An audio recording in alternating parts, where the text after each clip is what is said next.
Hi, I'm Mike, and where's Charlie?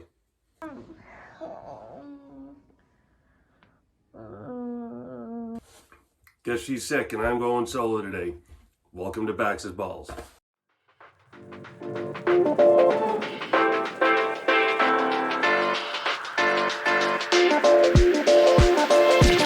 we go.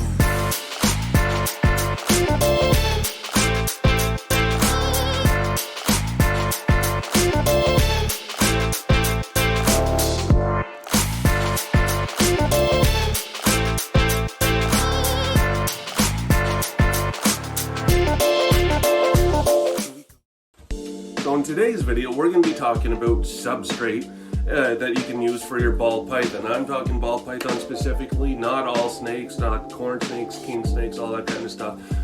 Different species have different requirements which different substrates provide better for.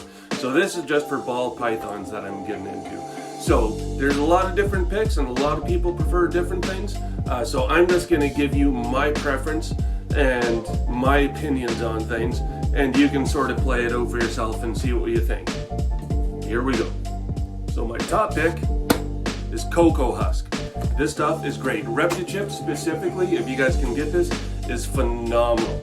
Never had any issues. It's great. It holds a lot of moisture for your ball python, so you can maintain that humidity level that they need and must have for health reasons and shedding purposes. So this stuff does absolutely fantastic for that. It comes in this compressed brick here, where once you add a couple jugs of water to it, it expands to probably about 4 times its size, which you can imagine goes a long way, as this is pretty big right here. The upsides of this are, like I said, humidity is probably number one, because the health of your snake is something that this will really help with and help you keep everything where it should be for that, so you can hopefully not get any RIs from having too dry of an environment and all the shed issues and other things that come along with shed issues. The other great thing is, like any animal, ball pythons go to the washroom, they pee and they poop and everything like that. This stuff absorbs the smell of that amazingly. Ever since I've started using this, especially this brand in particular, Reptichip, I haven't had any issues with coming into my snake room and smelling it smells like poop or it smells like pee or anything like that. It keeps it very clean. So on that note, don't just assume that because you don't smell it, it doesn't need cleaning. Check your snakes every single day. The downside of this stuff, it's kind of pricey. It's probably about the most expensive substrate that you can get.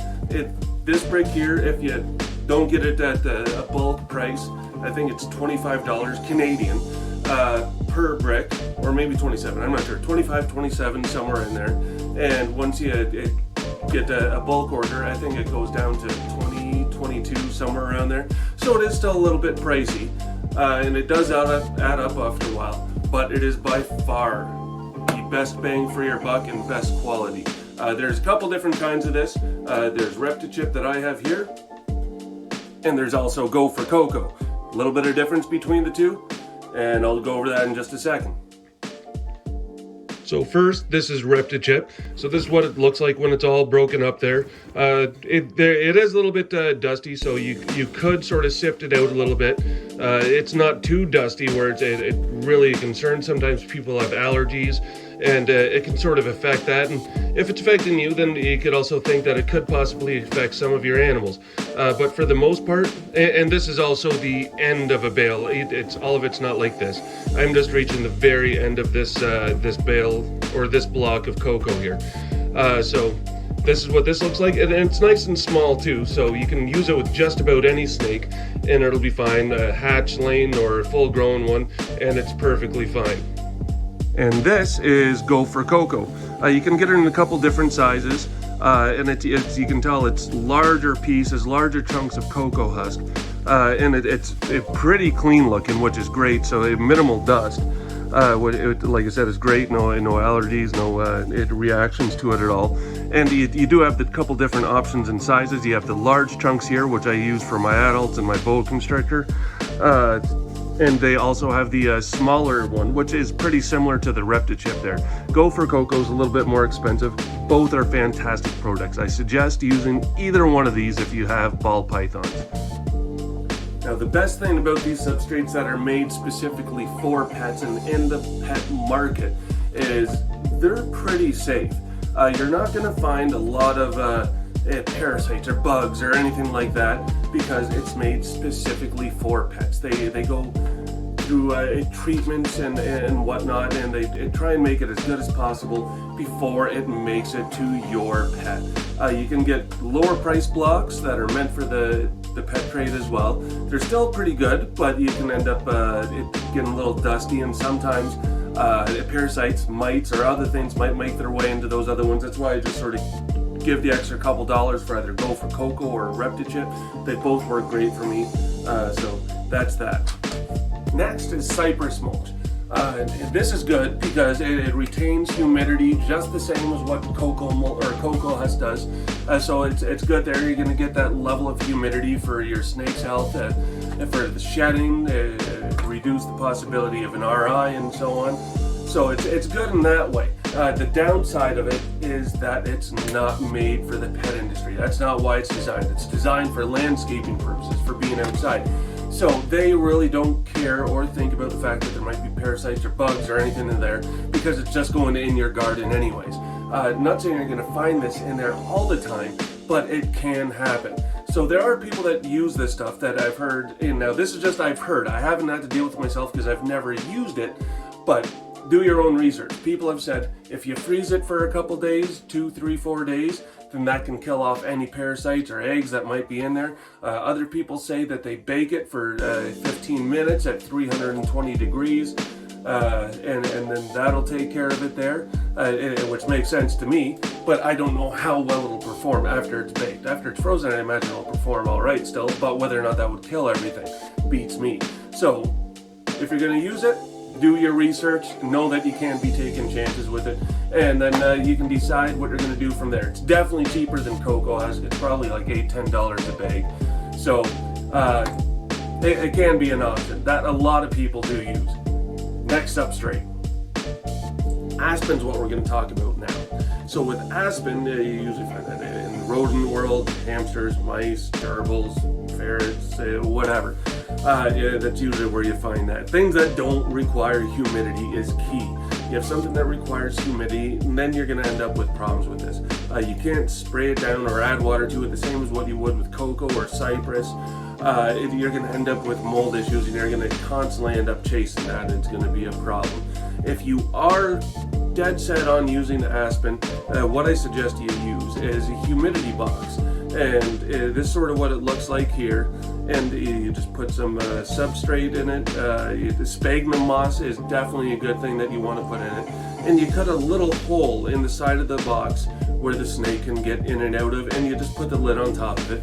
And ball pythons are actually excellent at maintaining their own humidity. They know when they're too dry, they know when they need more moisture. So your snake, your ball python will just go in there. Once it discovers it, it'll go in there when it needs it, and when it doesn't need more, it just won't be in there. So if you do have to use Aspen, make sure you got a humidity box in there to help maintain those humidity levels for your snake that it very much needs. Too bad Charlie's sick today and can't be a part of the video. No! Oh well, on with the video.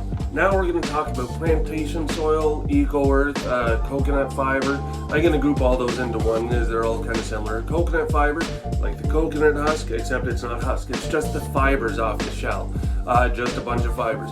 So it can't hold humidity the same way. It's like I said, just a bunch of hairs in a bag. That would be more something that you would add to like something else, like a forest floor substrate, which is more meant for something that needs really, really high humidity, frogs and water lizard, things like that. It's sort of where you're looking to that sort of scenario. If that's what you got, then there's a ton of other channels that can give you direction with those kind of exotic animals. Now, Eco-Earth and Plantation Soil. I used it actually for a couple years and it's not too bad.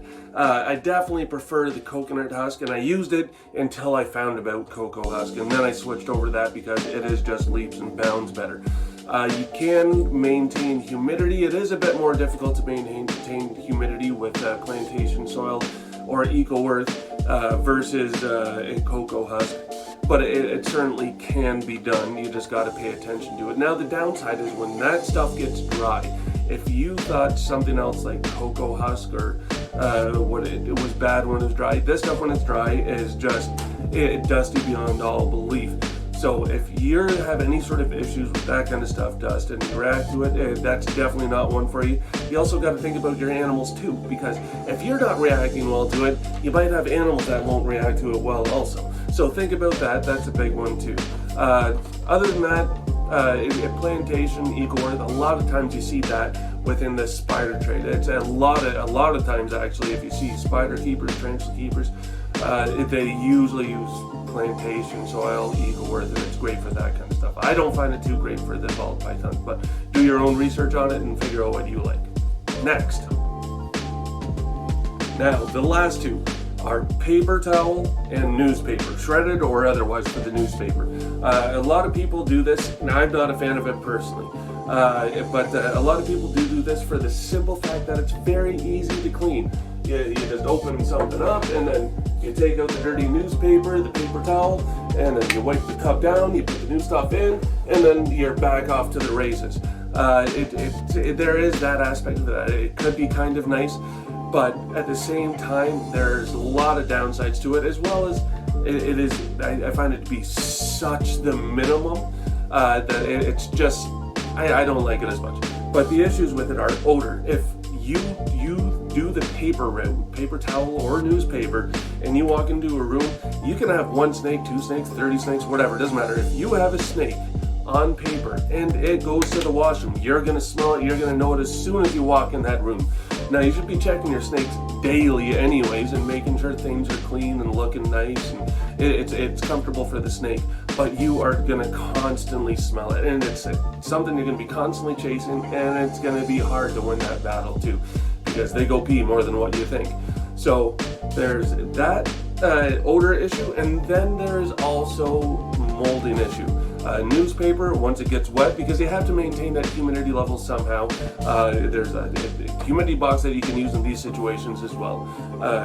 But if the paper gets wet, then it can definitely lead to molding issues. If the paper towel, a lot of people get paper towel wet, and it's because it can take it, but it's not meant to just stay wet in it. It plays for a long time.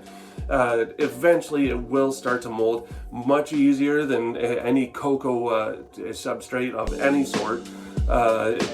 So that's what I don't like about it there. Now, paper towel does have its place. If you have a snake with parasites, mites, or otherwise, especially mites is the big one. Now, if you have a snake with mites and you want to make sure that's gone, you put your snake in isolation and quarantine on paper towel.